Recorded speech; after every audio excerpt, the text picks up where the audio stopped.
Hey friends, your gal Wickedy here, and before we get into this list, I have to warn you, this video is dark and full of spoilers. Nah, I'm just kidding, it's mostly a cheery video, but the spoiler warning is no lie. I've already shown off 55 quality of life changes, and this video is about all the other stuff. I'll be going over 100 features, balance changes, and new content. And again, so many spoilers, even in the description, but I'll leave timestamps to each one listed down below.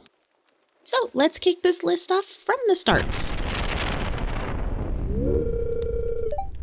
You probably already know about the Easter eggs in the title screen, but now there's a third one. On this nail right here, after you click it enough times, you get butterflies.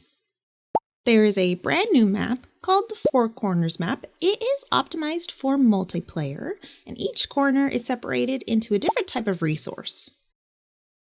There are some new cat and dog breeds selectable from the character customization menu, or you can even change the one you already have over at the Shrine of Illusions. There are now 24 new hairstyles added, including some bald heads and some braids. Now you can change your clothes whenever by equipping and unequipping pieces. Speaking of equipping items, you can put your copper pan right on your head. Dressers are now functional with different tabs for sorting. They also cost a little bit more from Robin too. Mummies down in Skull Cavern now have a 25% chance of dropping cloth. Looms can give you double cloth if you process higher quality wool. Some new gameplay has been added with the ability to tailor your own clothes and dye them different colors. I have a whole video all about that. The link is down below. And with that, a ton of new clothing items have been added. Some you can make yourself, some you can find around, and some you get from special events. Once your kids are old enough to walk, you can put a hat on them. I can see a lot of fun with this. There are 38 new decorative items that you can get through events and special late game content. I have all but 2 pictured. There are 17 new indoor flooring options.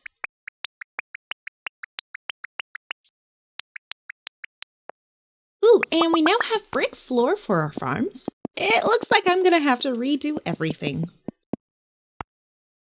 There are 2 new secret notes, and their frequency was lowered from breaking rocks. This one's pretty helpful. You can now collect lost books even if your inventory is full. There are 2 brand new fish introduced, the flounder and the midnight carp. A very fun farm building, the fish pond, has been added, which I've gone over lightly in a different video. And with it, some new gameplay and new items, the roe, aged roe, and caviar.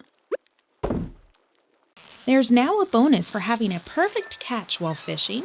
The quality of the fish that you catch will go up by 1, which gives us the chance to now have iridium quality. Willie will now sell a training rod. It makes fishing a lot easier, but you can only catch common fish. And I didn't get any stars on mine, even with a perfect catch. The fish that you sell to Willie will now be sold by him at a later date instead of by Pierre. It just makes more sense. Squid ink is a new item. There's a few ways to get it, and you'll need it for a few things. You can now sometimes find seaweed washed up on the shore at the tidal pools. If you already know the recipe to craft it, inside of treasure chests you can now find wild bait. There used to be a minor exploit to be able to catch the legend fish more than once, but that has now been fixed. A new heart event with Gus gives us a new item, the Mini-Jukebox. There are also now 14 new tracks added into the game. Mini fridges are here with a lot more space for our cooking ingredients. And the fridges now have an animation for when the doors open. Speaking of food, there are now 3 new food recipes. The seafoam pudding, shrimp cocktail, and a triple shot espresso. You can now upgrade your shed into a big shed, which adds a whole lot more space. A workbench has been added, which lets you craft with the components inside of the adjacent chests. And a brand new wood chipper, which if you add either hardwood or driftwood, after some time it'll break it down into some regular wood, with a small chance of other items coming out too. Under your game options, you can now turn on advanced crafting information, which will be able to show you how many times you've made something and what ingredients you have on you in order to craft them. Once you're level 7 of farming, you can craft tree fertilizer. It'll help you speed up the growth of your wild trees, and the trees will look just a little bit different so you can know which ones you've already fertilized. Pierre will now sell you the recipe to make your own grass starter. There is a new crafting recipe for the Desert Warp Totem, which, you guessed it, brings you to a new warp spot in the desert. And we have a new obelisk that we can build, the Desert Obelisk, which will also bring you to that same spot. Under options, with just the click of a button, you can take a screenshot of your farm or anywhere you are in the game and click on this to open up the folder that it is located. There is a brand new farming tool called the Golden Scythe, which I have gone over in a previous video. It gives you the chance to harvest more hay. Rice has been introduced as a new crop with a few different ways to get some rice shoots. One of the best parts of this is that you don't have to water it as long as it's within a specific distance of any body of water. There's a new hard event with Caroline, which will give you access to tea bushes, which will give you tea leaves, which you can pop into a keg and brew up some green tea. Wheat now has a 40% chance to also drop hay when you harvest it. Fertilizers can be applied to seeds after you've planted the seeds, but not once the seeds have sprouted. Both speed grow and retaining soil can be applied right after you've planted and also after the plants have sprouted.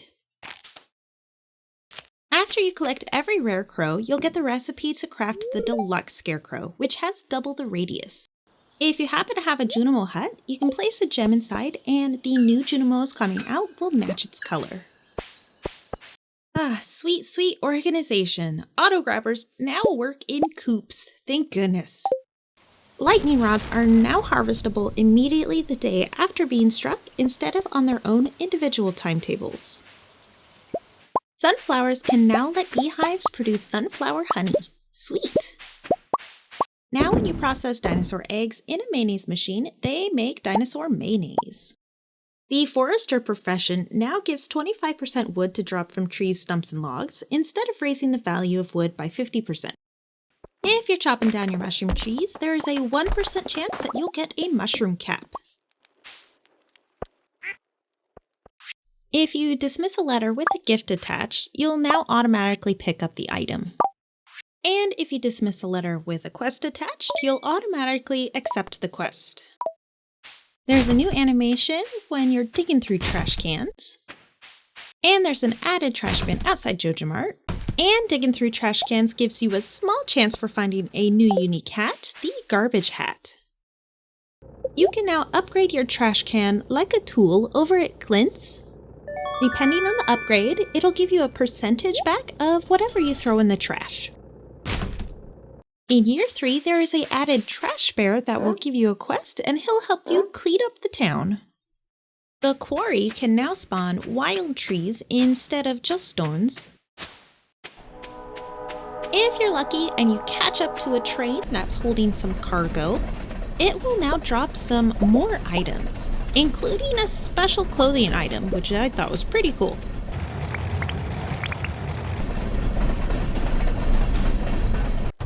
There is a new sunroom that's been added off the kitchen in Pierre and Caroline's house. David's cage has been adjusted to be a lot better for a happy and healthy guinea pig. The inside of Elliott's cabin has been redesigned. You can even now play Elliott's piano. Journey of the Prairie King has been rebalanced. And Junimo cart has been completely overhauled.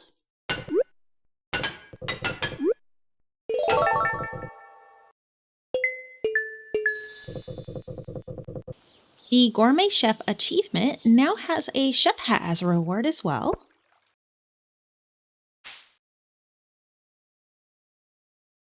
And after you've completed every achievement, you can get the Elegant Turban.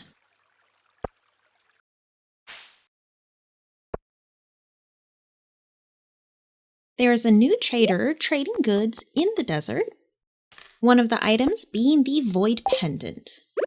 This is available after your friendship with Krobus is at the max. Gifting this to Krobus if you're unmarried lets him be your new roommate. Best friends forever. Emotes have been added into the game. On the PC, it's the Y key, and you can adjust it. There's a lot of different options. NPCs and players will now close their eyes when they're going to sleep. Under your relationships, it'll now track how villagers feel about the gifts you've given them. And Vincent now loves snails.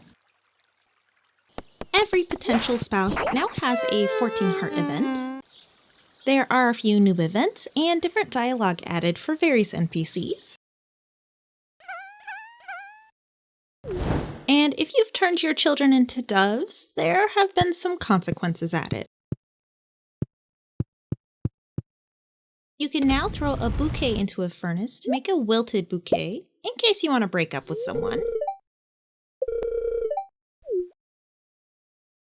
Divorced spouses no longer treat you normally at events, and they also won't show up to your next wedding anymore, which used to be pretty awkward.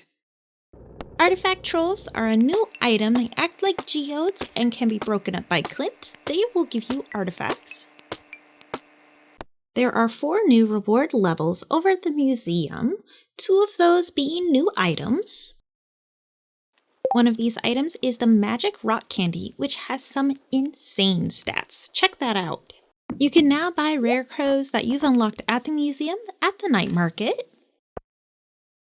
In combat, successfully parrying a slime attack will now prevent the slime's debuff.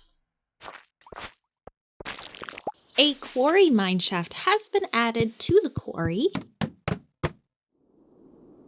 And after you've unlocked the quarry, rarely similar quarry mineshaft dungeon levels will appear in the mines. And in Skull Cavern, there are new prehistoric floors. There are a few new monsters added in. We have the sludge slimes, pepper rexes, and haunted skulls. The Adventurers Guild has 4 new monster eradication goals, and I have done a video on that. Be sure to check it out.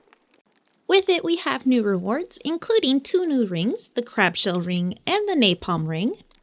The Adventurers Guild will now sell you any boots that you've already found in mine chests. And there is a new sword that can drop from the haunted skulls. It is called the Dark Sword. If you decided to finish the community center, there is a new bundle that'll be added into the broken down Joja Mart. Overnight, the lost Junimo will transform this building into the movie theater.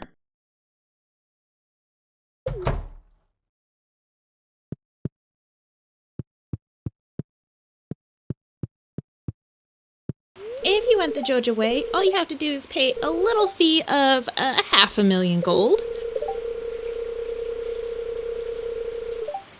And the Joja team will turn the old community center into the movie theater there instead.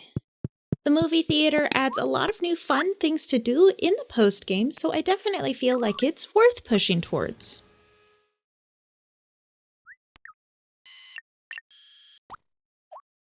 And number 100, be sure to check out the credits because they have been updated with all the people that helped work on getting the multiplayer out and getting this update ready. A big shout out and thank you to everyone that helped Concerned Ape move this game over to consoles and mobile and helped with the multiplayer and update. Oh boy, that was a big list. I know I didn't go over everything, but I feel like I hit all the big ones that made a big difference to me. And I gotta tell you, it is so hard to choose a favorite from here. I don't think I'm even gonna try. But what about you? Do you have a favorite from this list? I know I have at least 10. Actually, no, all of them. Probably all of them. I'm just really happy with the changes, the updates, the quality of life, all the fun stuff that's been added into this game recently. It gives me a reason to dig back in, start a new gameplay, and also tweak what I have going on already. Anyways, I hope that this visual representation of the changelog we were given helped you out at all. I know I'm a visual learner and I like seeing things put into action. Be sure to comment, like, subscribe, and share. I'm Wickedy, thanks for hanging out in the valley with me, and I'll see you in the next one. Bye!